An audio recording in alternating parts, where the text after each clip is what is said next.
Kia ora and welcome to Goodfellow Podcasts. This episode is kindly supported by the Royal New Zealand College of General Practitioners, the Auckland faculty. I'm Dr. Louise Kugler, a specialist GP, and I'm delighted to welcome back to the podcast Nicola Keay to discuss secondary amenorrhea.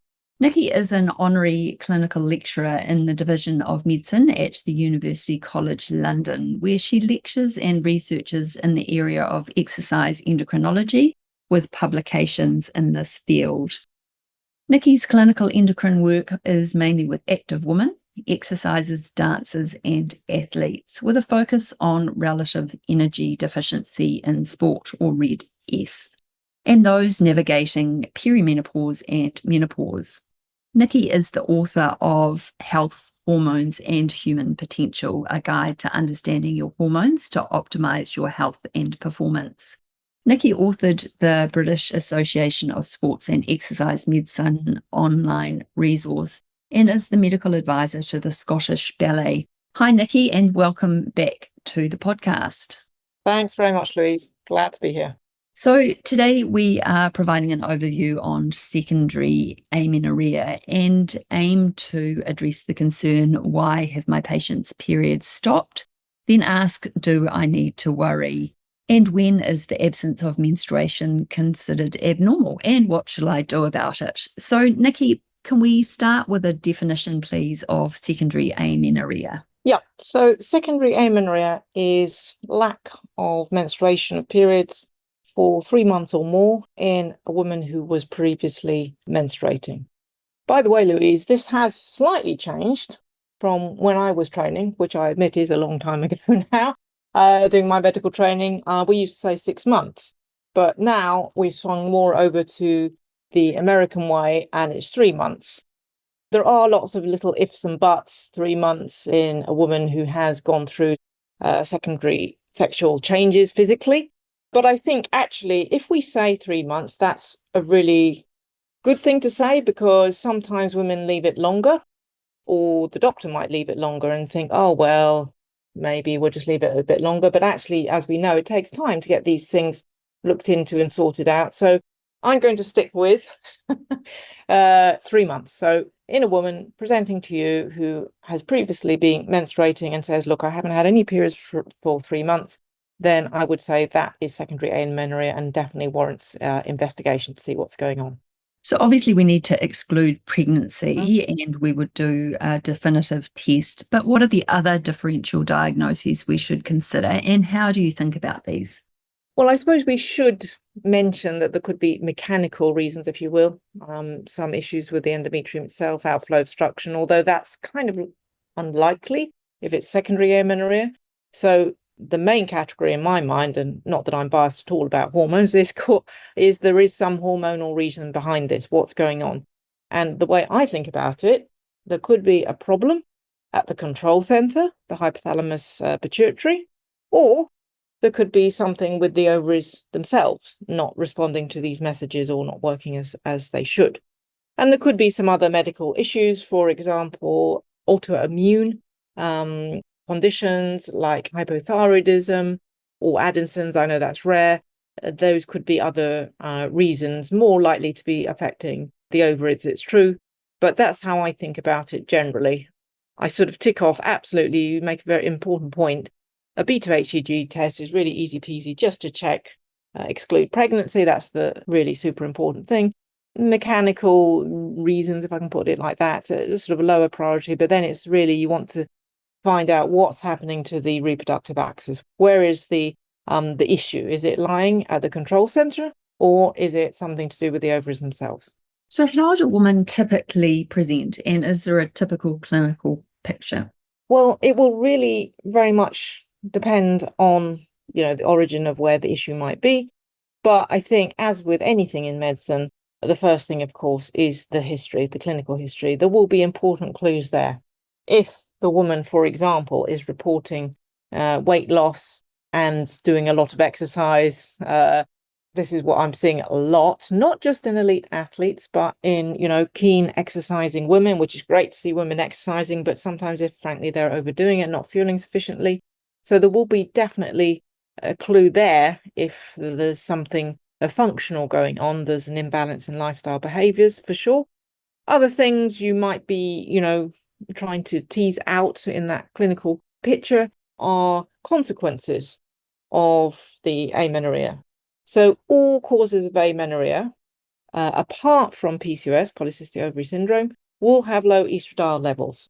So therefore, the woman might be more likely to be having problems with bone health or injury, stress fractures if they're running a lot, or just sort of niggly soft tissue injuries. So as always, I think, Louise, the most important thing is that you have to ask, listen carefully to what the woman's telling you about her clinical history, because usually by the time you've taken a clinical history and discussed, often you're pretty sure or certain towards where you think the problem might be. You're going to do the investigations, of course, but you've got a good inkling of what might be going on here. As you say, the history is crucial, but I'm wondering how we can differentiate secondary amenorrhea with normal variations in menstruation. I suppose particularly in those younger women who tend to have irregular cycles. Well, it's true. Some women have an absolutely spot on, very, very regular menstrual cycle. Mine always used to be 26 days on the dot, like this. So some women can have very, very regular cycles, but there is a variation, not only for the woman herself, but, between women. So cycle lengths are anything from 22 to 35 days. So if the cycle length is falling within those parameters of 22 to 35, that's fine. Because sometimes women get really, concerned. I find them saying, oh, but I've read it, the average is 28 days. Well, it's not 28, it's 29 is the average as it happens. But anyway, it doesn't matter. So long as it's within that range, that's okay. And that you're having at least 9 periods per calendar year. If you have fewer than 9 periods per calendar year, as you know, we call that oligomenorrhea, and that is although it's not amenorrhea, it's oligomenorrhea. So again, that's a warning sign. So talking through the nitty-gritty, the details of the cycle lengths, how many periods roughly per year are we getting? And then if those are sort of ticked off, then you know that, okay, that's okay. You still need to obviously support and work with the woman and keep an eye on things, but it's quite reassuring if at least you know that fundamentally the cycles are falling within those ranges. I wonder if I can ask you about women who have been taking contraception. So obviously we know with Depo-Provera there's a delay in return to fertility and cycles. But is there a rough guide that we should have in our minds when somebody comes off, say, the combined pill before we do testing and before we worry? Well, yes, you're right. There's this sort of thing floating around, post-pill amenorrhea. Well, I'm not really sure. I mean, amenorrhea, secondary amenorrhea, there's no cycles for 3 months. So I think that's what we use. If nothing is happening after 3 months, then, again, going through all the procedures that we're going to talk about, pregnancy, by the way, is number one, always tick that off. And just some basic bloods just to get an idea, see what's going on. Because otherwise, what happens, I've seen a lot of women who have been, told, oh, it's post-pill amenorrhea, and then they're coming to me like a year or 2 years and saying, well, what's happened? And then it's like, oh my goodness.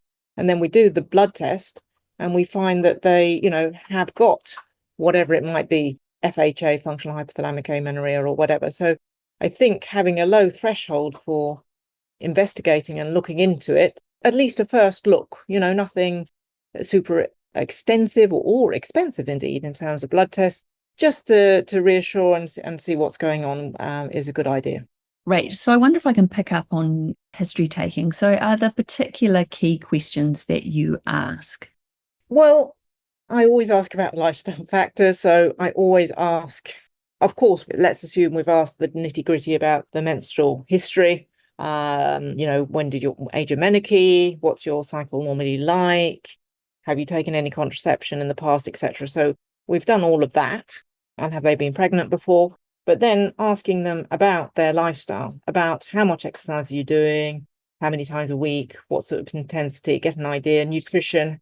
Are you eating in a regular fashion? There seems to be very much the trend of, skipping meals and things like this, which obviously hormones definitely don't like, by the way.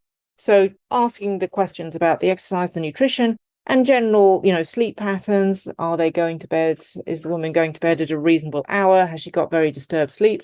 Is she doing shift work? I.e., is she a junior doctor? That's not a good one for your hormone health, by the way. Anyway, as we know, and general stress levels, what's going on in her life. We know that even women who have got a very good balance of their lifestyle behaviors, if they're under a lot of stress, this can interfere with the regularity of menstruation. So just getting a feel for what's going on in the woman's life, I think, is really the key thing here. So moving on to physical examination, what are we looking for? Well, probably there might not be a lot, frankly, but certainly if we are thinking about PCOS, polycystic ovary syndrome, then you might observe hirsuti, so unwanted hair growth on the face, the arms. You might notice in these women, they find it very difficult for weight control. So what's their, have they got a lot of visceral adiposity? Although having said all of that, there's a range of phenotypes for PCOS. So sometimes you can have the slimmer looking PCOS, but just generally having a look at the woman for signs of PCOS. Maybe if you suspect any thyroid issue going on there, you might want to do some, basic thyroid, just palpation of the thyroid gland, etc., etc. So sometimes there aren't loads of things to look for physically, but already from the history, you will be thinking already, is this PCOS? Is this FHA? Is this an autoimmune thing? So your examination will be sort of focused on maybe those particular areas, not ignoring the usual things of, blood pressure, pulse rate, etc., etc. Wonderful. So thinking about investigation in labs, what do we request and why do we request them? Well, I hope you don't mind if I mention that in my book I have a flow diagram to sort of how I approach this. So the flow diagram is, first of all, like we've already said, make sure you've excluded pregnancy. So doing the beta HCG test, obviously that's the first thing you do. The next thing is measuring FSH and LH. And this is from WHO criteria, because measuring FSH and LH will distinguish immediately between a hypothalamic or an ovarian cause. So if the FSH and LH are very low, this shows that the hypothalamus is downregulated. There's something going on there. If, on the other hand, the FSH and LH are high, then this is suggesting there's an ovarian issue, maybe primary ovarian insufficiency, for example. Or if the FSH and LH are sort of in the normalish range, maybe LH a touch high, then you might be thinking about PCOS. So then it will branch out from the FSH and LH. So let's take the case of the FSH and LH being low. When I say low, I mean low range. I don't mean necessarily out of the range, just to highlight that point, because, officially having an LH of about 1.5 could be said, oh, that's in the normal range. But if that's in the context of the woman having secondary amenorrhea, that is not normal, if you know what I mean, physiologically not correct. So that is what I'm meaning by low range. So if FSH and LH are low range, then the next thing you need to look at is prolactin, because that is, if we have a prolactinoma, excess production of prolactin, that will suppress FSH and LH. So right there, you've got your diagnosis, prolactinoma. If the prolactin is truly in the normal range, or maybe a little bit raised if the woman's doing a lot of exercise because it's a stress response hormone, but definitely below the level you would consider high for indicating a prolactinoma, then the next thing you need to look at is to check that the thyroid function is okay. And now we're moving down that pathway and saying, okay, this is probably FHA, functional hypothalamic amenorrhea, because that is a diagnosis of exclusion. You've got to have gone down the pathway there. What happens if the FSH and LH are raised? Then you are thinking there is maybe an ovarian cause, primary ovarian insufficiency even. So you want to look in detail at the, again, the thyroid function also will be helpful here, and thyroid autoantibodies, also estradiol levels, and maybe imaging there, see what's going on. If the FSH and LH are kind of okay, and the LH may be a little bit high, not necessarily, it's not diagnostic criteria, and the testosterone is high, then you've got your diagnosis there of PCOS. So you see what I mean? It's really the flow diagram, in my mind, goes exclude pregnancy, and then the next key one is FSH and LH, and then you'll be directed on whichever pathway according to where that falls in the range. Nikki, you've mentioned red flags. Can you talk us through the red flags in secondary amenorrhea? Definitely the POI, primary ovarian insufficiency, is an important one. If you've got a raised FSH, then you will be wanting to repeat that again, as we discussed in another podcast, within 4 weeks to see if that's remains raised. So that's definitely a red flag in that sense. If the prolactin is high, I think over 1,000 milliunits per litre, that is very suggestive of prolactinoma, overproduction of prolactin, and that would warrant an MRI of the pituitary fossa for sure to confirm that and see what's going on there. But also, if a woman, the blood tests and your clinical history and examination are suggestive of PCOS, i.e. meets the Rotterdam criteria of irregular periods or amenorrhea, elevated or clinical evidence of elevated androgens, and on ultrasound, that's the third potential criteria of multiple follicles in the ovaries. And if this woman is presenting with amenorrhea, and on the ultrasound she's got a thickened endometrium, this is definitely a red flag and concern, because there is an increased risk of malignancy in that situation of amenorrhea with a thickened endometrium and PCOS. So that would be a red flag if amenorrhea has been reported in a woman that you suspect of PCOS based on clinical and testosterone. Then definitely that would be a situation where you should do a pelvic ultrasound, because you want to see what the thickness of the endometrium is, and you definitely want to induce a withdrawal bleed in that situation. So, Nikki, the treatment plan will obviously depend on the underlying cause of the secondary amenorrhea, but are there any general management approaches that you take with these women? Well, always, for me, it's discussing lifestyle, discussing exercise, nutrition, and sleep patterns, and stress management. This is key, because your hormones are influenced by what you do.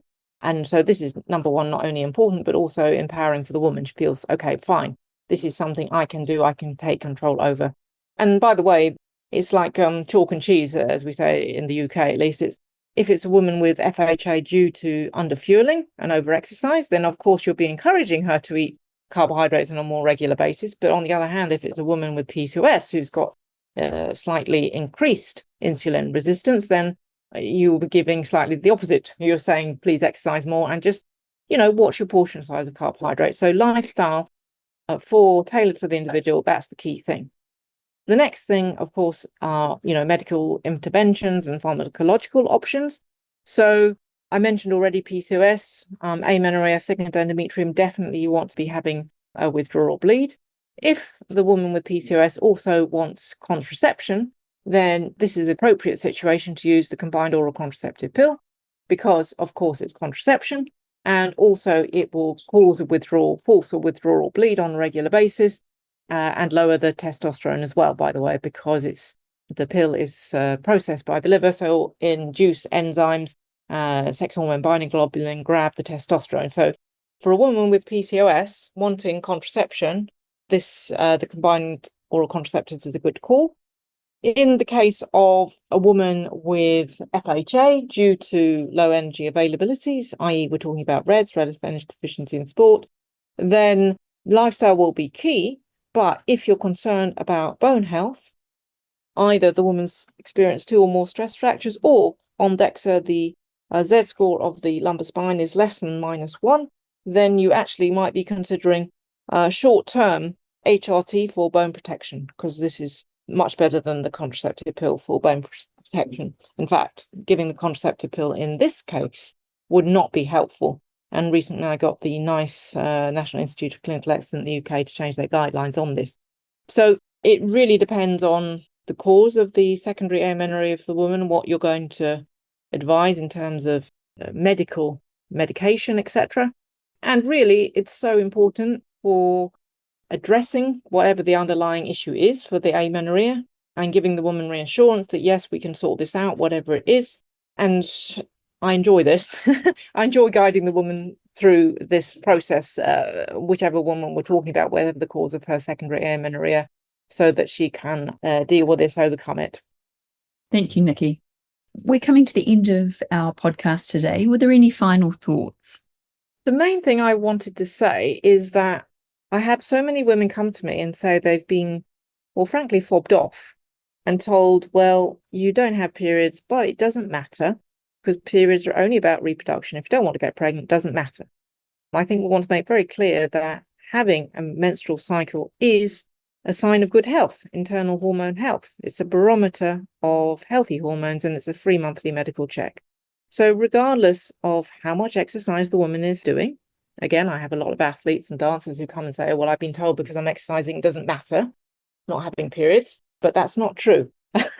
Every woman needs to have a menstrual cycle because these hormones, ovarian hormones, are not just about reproduction. They're vital to so many aspects of health, musculoskeletal, cardiovascular, neurological system.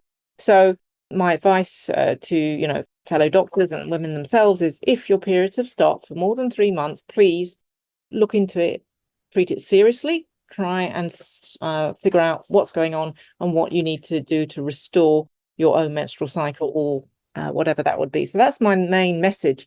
And so in terms of practical points, always exclude pregnancy, always listen to what the woman's telling you in her clinical history, her menstrual history, what's going on, and her lifestyle. That will give you big clues. Always do the blood tests. Don't accept that FSH and LH are, quote, in the normal range. If she's amenorrheic, there is something going on. So you need to push and find out, is it hypothalamic? Is it ovarian?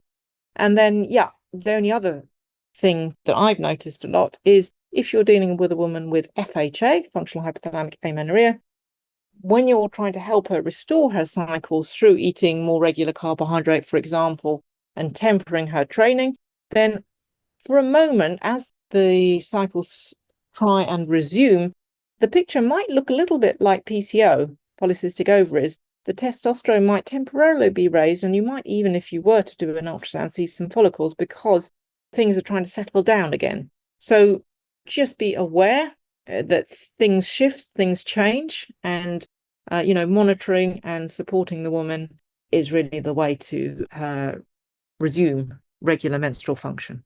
Fantastic. Thank you for your time again today, Nikki. If you're a New Zealand GP and would like to claim CPD points for listening to this podcast, our podcasts are eligible, so please log them. You'll find a list of resources used in this podcast, including Nikki's books, on goodfellowunit.org. Thanks for joining us today.